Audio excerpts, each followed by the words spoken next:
कि यहाँ तीसरे दिन भी सर्च ऑपरेशन जारी है। कोकरनाग में कई आतंकियों के छिपे होने की खबर है। उधमपुर में भी सेना लगातार सर्च ऑपरेशन चला रही है। बसंतगढ़ में 3 से 4 आतंकियों के छिपे होने की खबर के बाद सेना का यह सर्च ऑपरेशन चल रहा है।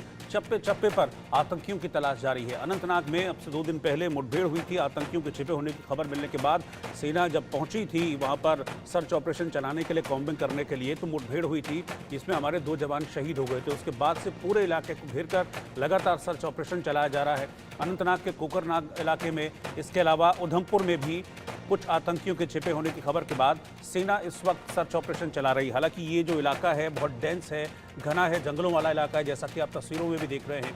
इसी के चलते बहुत फूंक फूंक कर कदम सेना के जवान वहां पर रख रहे हैं और पूरे इलाके को अच्छी तरीके से खंगाला जा रहा है, क्योंकि दोनों जगह इस तरह की इंटेल हैं, इनपुट्स हैं कि इन दोनों जगह आतंकी छिपे हुए हैं। लेकिन खबर ये भी है कि आतंकी हथियारों से लैस हैं, इसीलिए बहुत सावधानी के साथ ये सर्च ऑपरेशन लगातार चलाया जा रहा है। अनंतनाग में सर्च ऑपरेशन का आज तीसरा दिन है और पूरे जंगल को खंगाल रहे हैं सेना के जवान।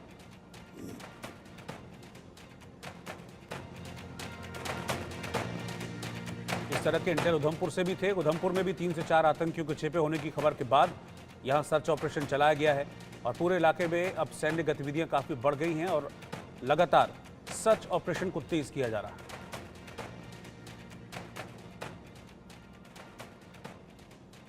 और इस बीच आईसिस आतंकी रिजवान ने बड़ा खुलासा किया है कि वो भारत में एक बड़ा ब्लास्ट करना चाहता था। उसका एक प्लान था भारत में बड़े ब्लास्ट करने का। आईएसआई के इशारे पर भारत में आतंक फैलाने की साजिश रच रहा था ये शख्स। 15 अगस्त से पहले कई आईसिस एजेंट एक्टिव हैं, इस बात की जानकारी भी उसने दी है।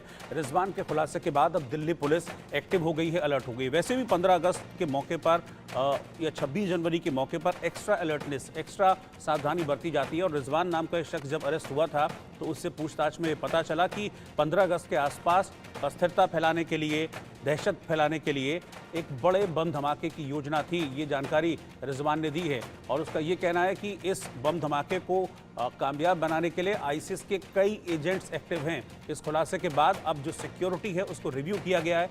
हालांकि इस वक्त दिल्ली के चप्पे चप्पे पर बहुत टाइट सुरक्षा है। जगह जगह सीसीटीवी इंस्टॉल्स किए गए हैं। जहां पर सीसीटीवी खराब थे उनको वापस एक्टिव किया जा रहा है। तो पूरी तरीके से सिक्योरिटी को लेकर एक सिक्योरिटी रिव्यू किया जा रहा है। लेकिन रिजवान के इस खुलासे के बाद अब सिक्योरिटी को और टाइट किया गया है और जवानों को और ज्यादा अलर्ट कर दिया गया है।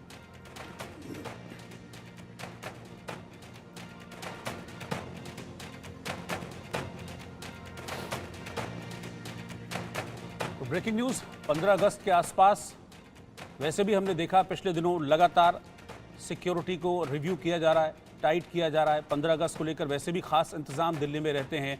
दिल्ली पुलिस के अलावा जो इंटेलिजेंस एजेंसीज हैं, जो खुफिया एजेंसीज हैं, वो भी काफ़ी एक्टिव रहती हैं और लगातार इस बात को लेकर सर्च चलता है कि कहीं किसी तरह की कोई योजना तो नहीं बनाई जा रही आतंकियों की तरफ से।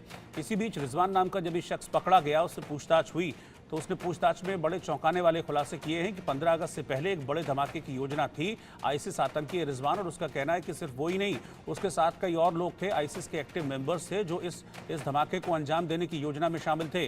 रिजवान के इस खुलासे के बाद अब दिल्ली पुलिस के कान खड़े हो गए, सुरक्षा एजेंसियों के कान खड़े हो गए हैं और लगातार जो बाकी के आईसिस मेंबर्स हैं, रिजवान के जो साथी हैं, उनको ढूंढने की कोशिश भी की जा रही है। लेकिन इसके साथ ही साथ सिक्योरिटी को और टाइट किया गया है और सिक्योरिटी रिव्यू भी किया गया है। खासतौर पर वो इलाके जहां पर अच्छी खासी भीड़ रहती है, इन इलाकों को लेकर अलर्टनेस बढ़ती जा रही है, क्योंकि आपको याद होगा कि जो भीड़ भाड़ वाले इलाके हैं वो खास तौर पर इन आतंकियों के निशाने पर रहते हैं। तो ऐसे भीड़ भाड़ वाले इलाके जहां पर फुटफॉल ज़्यादा हैं, वीकेंड्स पर जहां पर फुटफॉल ज़्यादा होते हैं, ऐसे इलाकों में अब सुरक्षा व्यवस्था को और टाइट किया गया। हालांकि दिल्ली के कई इलाके ऐसे हैं जहां पर ऑलरेडी सुरक्षा के इंतजाम हमेशा रहते हैं, चाहे लाजपत नगर हो, मालवीय नगर हो, सरोजनी नगर हो। वहाँ पर कई जगह हमने देखा है कि मेटल डिटेक्टर्स वगैरह लगाए गए हैं, ऑलरेडी इंस्टॉल्ड हैं। अगर आपको अंदर जाना है मार्केट के अंदर तो मेटल डिटेक्टर से होकर गुजरना होगा। पुलिस वाले भी वहाँ पर हर टाइम 24 घंटे मौजूद रहते हैं।